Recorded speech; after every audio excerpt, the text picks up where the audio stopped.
जय शिव शंभो। हर हर महादेव। मैं शिवांगी और आज आपको लेकर चल रही हूँ एक ऐसी यात्रा पर जो रास्ते से नहीं, आत्मा से शुरू होती है। कांवड़ यात्रा एक ऐसी परंपरा जो केवल पैदल चलने से पूरी नहीं होती, बल्कि हर पग के साथ भीतर कुछ छोड़ना पड़ता है। अहंकार, मोह, पाप और दुनिया की आवाज।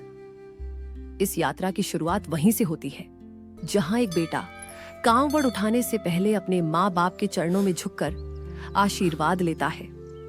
वो माथे पर तेज लेकर, पर आंखों में नम्रता लेकर निकलता है, एक लक्ष्य की ओर, अपने भोले बाबा के चरणों तक गंगा जल पहुंचाने के लिए।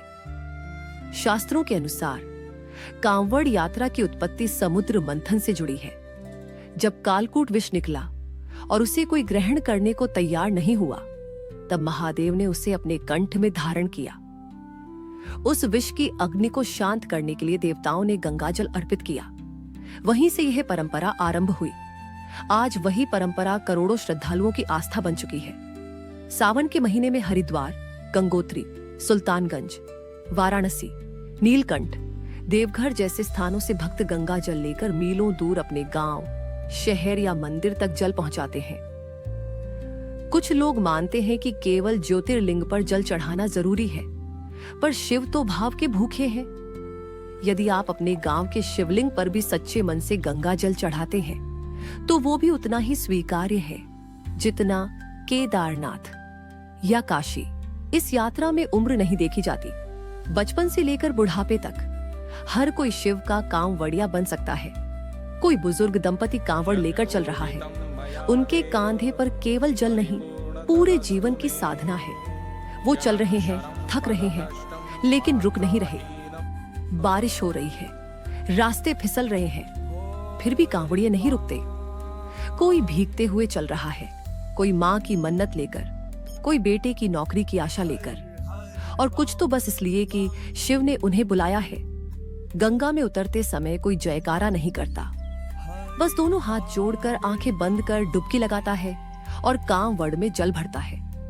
उस समय वो जल केवल जल नहीं, उसकी आत्मा का अर्पण होता है। यात्रा में सेवा भी तप है। रास्ते में लगने वाले भंडारे, पानी पिलाने वाले लोग और रात को सोते कांवड़ियों की सेवा करने वाले, ये सब खुद शिव रूपी हैं। हर हर महादेव भैया, बैठ जाइए। बोल बम। गरम खिचड़ी तैयार है।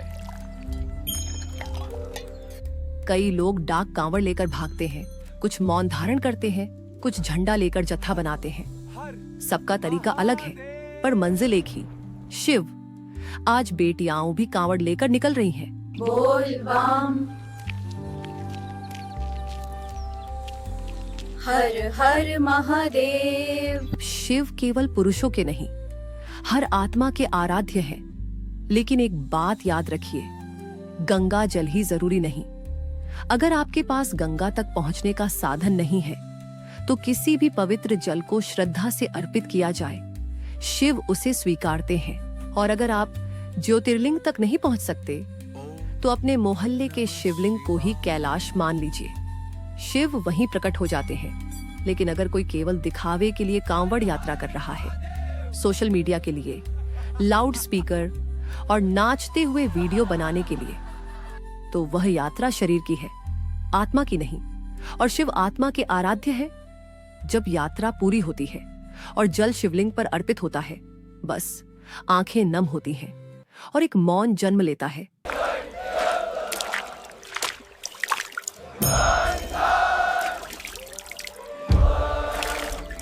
अगर आपके पास स्वस्थ शरीर है, चलने की क्षमता है और सबसे ज्यादा एक सच्चा हृदय है, तो जिंदगी में एक बार जरूर जाइए कांवड़ यात्रा पर।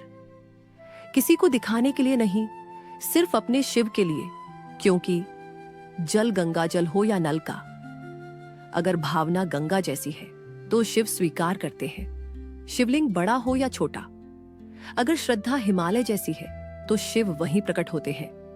और कांवड़ शरीर से उठा है या नहीं, अगर मन से उठा है तो वो सबसे पवित्र कांवड़ है। अगर ये यात्रा आपके हृदय को छू गई हो, तो जुड़िए हमारे साथ। सब्सक्राइब कीजिए आस्था दीप, क्योंकि यहाँ भक्ति सिर्फ बोली नहीं जाती, जी जाती है। फिर हाजिर होंगे किसी नए वीडियो के साथ। तब तक के लिए शिवांगी को आज्ञा दीजिए। सभी को सहृदय धन्यवाद। जय शिव शंभो। हर हर महादेव।